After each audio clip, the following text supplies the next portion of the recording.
Orang itu adalah perwakilan dari investor milik keluarganya. Clara sekilas saling menatap dan berjabatan tangan. Dia menyapa beberapa orang di gerbang kampus lalu bersalaman secara bergantian. Meskipun Clara telah lama pindah dari universitas tersebut, namun dia tidak melupakan pria tua yang berdiri di depannya. Senyum menawan merekah di wajah keriputnya. Kepala gundul di bagian depan kening tidak bisa menutupi kejeniusannya. Dia menyapa, "Clara, murid kesayanganku." Clara refleks tersenyum. Pak Rektor, Anda masih mengingat muridmu yang aneh ini?" Candanya. "Apa yang kamu ucapkan?" Rektor Yosef melebarkan kelopak mata. Bermakna tidak berkenan dengan ucapan Clara. Tiba-tiba mimik serius menghiasi wajah keriputnya. "Saya selalu ingat dengan setiap mahasiswa dan mahasiswi kesayangan saya." Memang benar. Dahulunya dia menjadi mahasiswi kesayangan Yosef.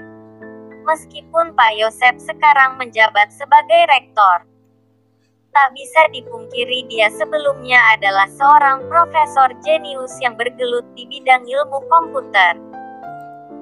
Ketika diadakan kompetisi ilmu komputer nasional untuk para mahasiswa dan mahasiswi, dia secara pribadi melatih tim untuk bersaing dengan universitas lain yang berada di luar kota.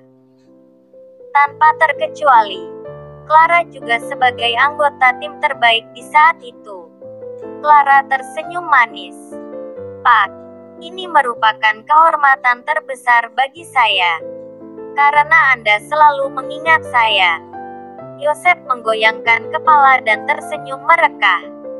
"Kamu mahasiswi yang tidak pernah mengecewakanku." Clara tersenyum lagi. "Saya sangat malu. Bapak terlalu memuji saya." Setelah berbincang-bincang sejenak, akhirnya Clara berpamitan kepada mantan dosennya tersebut. "Kalian silahkan pergi. Saya akan segera ke sana." Pengawal Clara mengangguk serentak. Mereka segera berpencar menjauhinya. Mereka sangat paham dengan kepribadian nona muda Clara. Dia sangat risih jika setiap pergerakannya dijaga ketat oleh para pengawal yang dikirim oleh ayahnya. Clara memasuki kampus tersebut, menyuruh asisten pribadinya untuk menunggu di luar kampus, karena urusannya hanya sebentar saja. Penampilan dia terlihat natural, mengenakan pakaian santai. Kedua kaki panjang ramping itu berjalan menyusuri koridor kampus bergengsi tersebut. Rincian perjanjian kontrak telah disepakati sejak waktu yang lama. Jadi, kunjungan kali ini sangat sederhana, tidak begitu merepotkan dirinya. Bola mata Clara mengitari setiap sudut ruangan, meskipun dia telah meninggalkan kampus beberapa tahun. Namun, dia masih akrab dengan sebagian besar denah di kampus tersebut.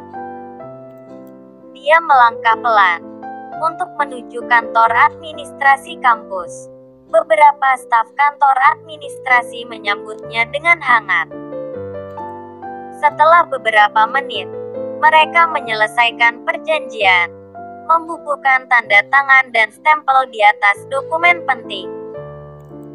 Akhirnya dia keluar dari ruangan tersebut, kemudian berjalan menuju toilet. Dia mengamati wajah cantiknya di depan cermin yang memantulkan cahaya terang menderang, sambil mencuci kedua telapak tangannya. Wajahnya menghiasi cermin yang terpasang di dinding kanan toilet. Postur imut yang sangat mempesona. Clara keluar dari pintu toilet. Dia dapati dua orang mahasiswi bercengkrama ria. Senyuman genit saling berbalas-balasan terlihat di antara mereka berdua. Salah satu di antara mereka mengikat rambut dengan kuncir kuda dan yang satunya lagi memiliki rambut pendek pirang bergelombang. Kedua wanita itu berjalan berdampingan di koridor kampus. mengabaikan kehadiran Clara yang berjalan di belakang mereka. Aduhai, pria itu sangat tampan. Dia dari fakultas mana? Ya, oh, bagaimana mungkin aku tidak mengenalnya? Tidak, pria itu sangat menarik. Kenapa aku baru melihatnya? Clara memilih diam, meskipun telah mendengarkan semua obrolan mereka. Ombak ini begitu besar. Aduh, jantungku berdetak sangat kencang seperti ingin copot. Aku melihat wajahnya, tapi, wajah itu sangat menarik. Salah satu di antara mereka mendengus karena kagum. Apakah dia dari universitas lain? Bagaimana mungkin dia dari universitas luar? Aku ingin sekali untuk berkenalan dengan pria handsome tersebut. Setidaknya mendapatkan nomor WhatsApp-nya. Hal itu bisa mengobati hormon adrenalinku yang sedang meningkat. Balas wanita yang satunya. Hei, cantik. Untuk saat ini penampilanmu cukup menarik. Tidak salah juga jika memamerkan kecantikanmu di depan pria itu. Kedua wanita itu tiba-tiba tertawa terbahak-bahak, menikmati kebebasan mereka berpendapat tentang ketampanan pria yang barusan mereka saksikan. Di sisi lain, percakapan getar-getir mereka berhasil memancing perasaan penasaran Clara. Dia tiba-tiba menarik nafas. Secepat kilat memalingkan wajahnya. Jadi, kedua wanita itu membicarakan tentang dirinya. Dia menarik. Apakah dia pria tampan yang mereka maksudkan? Aduh, sejak kapan aku menjadi penyibuk seperti ini? Clara menundukkan kepalanya, dan terus berjalan menyusuri koridor kampus. Pria itu berjalan ke depan dengan posisi berlawanan dengannya. Mereka berjalan dengan posisi berlawanan. Sejenak saling melintas. Setelah beberapa langkah, Clara memperlambat langkahnya. Tanpa sadar membalikkan tubuh rampingnya. Meskipun pria tadi kenal tersebut membelakanginya.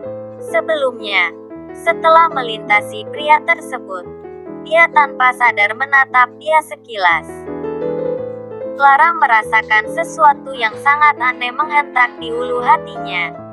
Perasaan itu mengusik pikirannya. Jantung tiba-tiba berdetak kencang tidak seperti biasanya. Tidak. Apa yang salah dengan diriku? Ada apa denganku? Tatapan mata Clara tak lepas dari punggung pria yang mengenakan kemeja putih bersudut lancip tersebut. Dia sangat tinggi, berpenampilan santai, mengenakan kemeja putih sederhana, celana hitam panjang, tetapi tidak mengurangi ketampanannya. Lehernya cukup panjang dan postur tubuh sangat menarik, punggung lebar dan... Clara lagi-lagi membuang muka, kemudian memukul keningnya dengan telapak tangan. Apa yang aku pikirkan? Bodoh, lupakan. Clara akhirnya merilekskan pikiran sejenak. Memilih duduk di taman di dekat kampus. 3 baris pepohonan besar tersusun rapi di sisi kanan dan kiri kampus. Daunnya cukup rindang dan hijau, memanjakan pemandangan mata orang yang melihatnya. Namun, pikiran Clara masih saja terusik oleh sosok pria tampan yang tadi dia temui. Akhirnya, dia mengeluarkan handphone dari saku celananya, memutuskan untuk chat dengan Aurel. Sayang, aku menemui sesuatu yang sangat mengusik ketenanganku. Dia memiliki kaki panjang, pinggang ramping dan dada bidang. Dia berhasil membuyarkan konsentrasiku. Aurel membalas. Mana fotonya? Aku penasaran. Siapakah pria yang mampu mencuri perasaan sang dewi cinta yang sangat pemilih? Namun, Sekarang dalam hitungan beberapa detik saja dia berhasil menggodanya. Ha, ha. Clara tersenyum hambar kemudian membalas. Aku juga tidak tahu. Tapi, seseorang tampaknya baru saja meminta kontaknya. Aku sebelumnya tidak pernah melihat wajah dan tidak menyaksikan begitu jelas. Hanya menatap sekilas. Clara mengetik lagi. Aku ingin bersantai sejenak di taman kampus. Sebentar lagi pulang menemuimu. Bye. Clara tiba-tiba hanyut dalam lamunannya. Dia bangkit dari duduknya, melangkahkan kaki dengan pelan, kemudian menundukkan kepalanya. Sepertinya ada sesuatu yang cukup dekat di depan matanya. Sebelum dia bisa menghentikan langkah, tubuh mereka saling bertumbukan dengan sesuatu yang keras dan bidang. Tabrakan di antara kedua tubuh itu menghasilkan bunyi teredam. Diikuti suara dokumen yang terjatuh ke lantai taman. Hantaman itu lumayan kencang. Namun, tubuh kokoh itu berdiri diam tak bergeming. Seakan-akan tidak terusik sedikit pun oleh kejadian itu.